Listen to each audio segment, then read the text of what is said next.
So turns out, yeah, looks like our guild is actually going to be able to potentially kill 2 of the final bosses here. Now, the question is, we might have already had our Aspen in the wrong spot because I didn't know who was alive.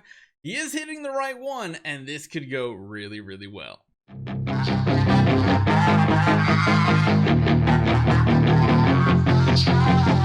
So I don't know if our damage is necessarily going to be enough to finish it off, but we have almost completely killed 2 of the Molasses this week. Now that's not like a game-breaking new thing because of course Omega Project, I believe, have killed all 3 targets before, and I think they did it again this week while we're making this video here, but it's still kind of a cool feat to have. Where you're actually killing stuff that used to be completely unkillable. Because remember, guild bosses used to be very, very easy to kill off. You could kill them off before your entire guild could get there, and literally it is maybe even crashing the game. Everything just kind of froze up right there.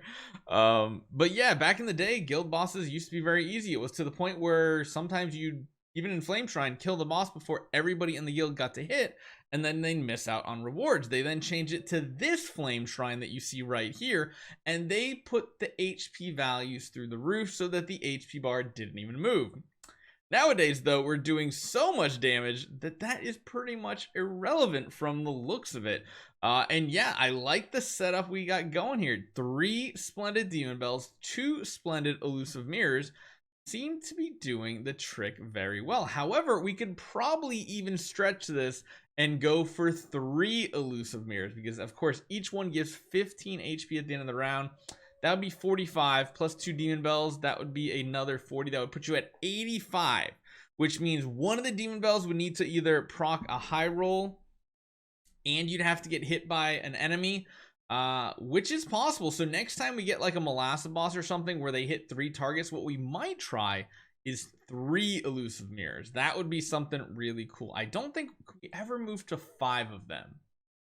5 would only give what, 50? It would give 75.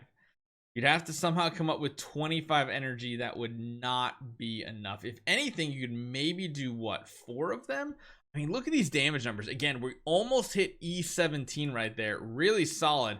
And you guys can see our guild is lots of guild members hitting the damage cap for what it's even showing of 1/6 in, which is just pretty insane here with multiplier 3. Yeah, okay. I think they got the front spot, top spots completely locked down. So yeah, that's the only other thing I could think possibly is with our formation. So here's the thing, as I said, Elusive Mirrors, they restore 15 energy at the end of each round. At the beginning of the battle and after every 3 rounds, increases all allies damage by 4.5%, and it is decreased every single round. So basically every 3 rounds you get 4.5%, and then it lowers down to 1.5. So at the peak of having 2 of these, you have 9% additional all damage dealt. At the lowest, you only have 3%, but that still is a bonus, and usually better than this because this is just giving energy. Now, if you did run 4 of these, yeah, that's pretty much, you'd have what, 40 and then 50, 60. So running 4 of them and 1 Demon Bell means you would only end up with 80 energy. That does bring up a whole nother topic though, because there are heroes in the game now that have ways of injecting more energy to your allies, like this right here. Additionally, I should have been using that one as a failsafe. Additionally, increases all allies energy by 20. Another hero that we could actually be putting in here, we could be dropping out Olivia and instead running our doppelganger Natalia, which I guess isn't the worst thing in the world, giving her that mirror. Or was it a demon? Looks like it might have been a demon. Yeah. So running Natalia, another situation that's kind of good, because right here, what we can do is there's another 50% chance to increase all allies energy. So if we do have these other unconventional heroes that can be slotted in here, we could eventually run a bunch of Demon Bells. Like, that is legitimately possible, because like over here, you take a look at this one here. This happens every time this goes off. So every other round, because of course she's getting an active every single round, every other round she is doing this, giving 20 energy to all the heroes. If you take a look at Natalia's skill is a little different. So hers can kind of go off more often because at the end of each round consumes 3 layers of transition power with a 100% chance to inflict one of the following effects to all enemies: reduces their attack, reduces their speed, or reduces their armor. This doesn't really do much for us overall, but the fact that she has this one here now, if there's a 50% chance, that could be influential. It might give us that extra energy because this is going to be happening every single round.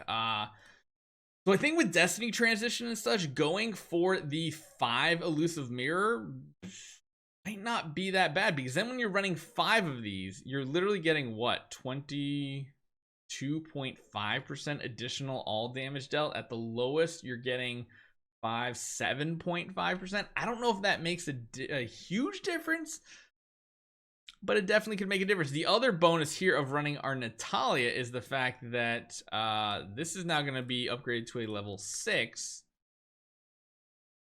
So it might be worthwhile. We just need to collect more elusive mirrors. We got to collect a lot more of everything. So yeah, I think the big hitters already went. So chances of us actually, getting a win here and getting a second boss killed, probably not going to happen. Are we going to do a ton of damage? Absolutely. So yeah, we now have all the additional buffs going to our Lord of Fear Aspen, which is fine. But really what we're replicating, I think, are the debuffs, because if she's getting an active every single round, I think that means she's only replicating debuffs, which does mean they're going to do absolutely no damage whatsoever. So we'll have to see how this actually plays out. This is a very interesting strategy potentially. But yeah, I don't think we're going to be able to kill this boss. I don't think we have enough damage on our Lord of Fear Aspen. Only the big megalodons can do something like that, so we'll have to see. But final damage numbers, let's see if we can hit into a higher damage bracket with this setup. Kind of felt lacking, because the one big thing to talk about, yes, we can potentially get more in the future, but right now that was a huge downgrade because there's only 2 targets. Olivia can almost keep your target shrunk most of the battle, which is a huge damage increase, like an absolutely huge damage increase. If you take a look, slotting the Olivia back in here, we jump on over to her, get her in the team, and take a look. I mean, the shrink is just huge. They're literally taking 30% more damage, which is absolutely amazing. It would be more if we had her at V4, but we don't. But yeah, let's get this changed out just in case I forget. There we go. So yeah, we almost got the second boss down. It's really cool to see these old game modes actually getting destroyed nowadays. Let me know how your guild is doing as well, and I'll see you guys next time.